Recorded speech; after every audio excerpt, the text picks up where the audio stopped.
আসসালামু আলাইকুম ওয়া রাহমাতুল্লাহ। আজকে প্রায় 1000 ব্যানার আমাদের চৌহালি উপজেলার জন্য নিয়ে যাওয়া হচ্ছে। প্রায় 1000 ব্যানার ইনশাআল্লাহ আমরা আজকে চৌহালিতে নূর নবী ভাই, নূর নবী ভাই। নতুন বন্দোবস্ত, তারুণ্য সাহস, নতুন বন্দোবস্ত, তারুণ্য সাহস। বঞ্চিতদের দিন বদলে আশ্বাসে হাত দিয়েছে আমাদের নির্বাচনী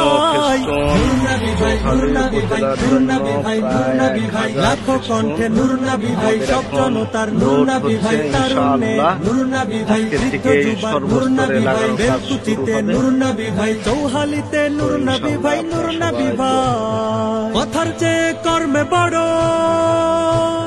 কথার চেয়ে কর্মে বড়, কর্মে সবার সুখে দুঃখে আপন হয়ে থাকা। আসসালামু আলাইকুম ওয়া রাহমাতুল্লাহ। আমাদের বেলকুচি চৌহালি এনায়তপুর আসনের সংসদীয় এমপি প্রার্থী মুফতি হাজী শেখ মোহাম্মদ নুর নবী ভাইয়ের ফেস্টুনের কাজ চলমান। কয়েক হাজার ফেস্টুন নিয়ে ইনশাআল্লাহ আমরা নির্বাচনী ফেস্টুন লাগানোর কাজ শুরু করছি। আজকে আমাদের চৌহালি উপজেলায় যাচ্ছে ফেস্টুন গুলা। তো কয়েক হাজার ফেস্টুন নিয়ে আমরা ইনশাআল্লাহ রওনা দেব।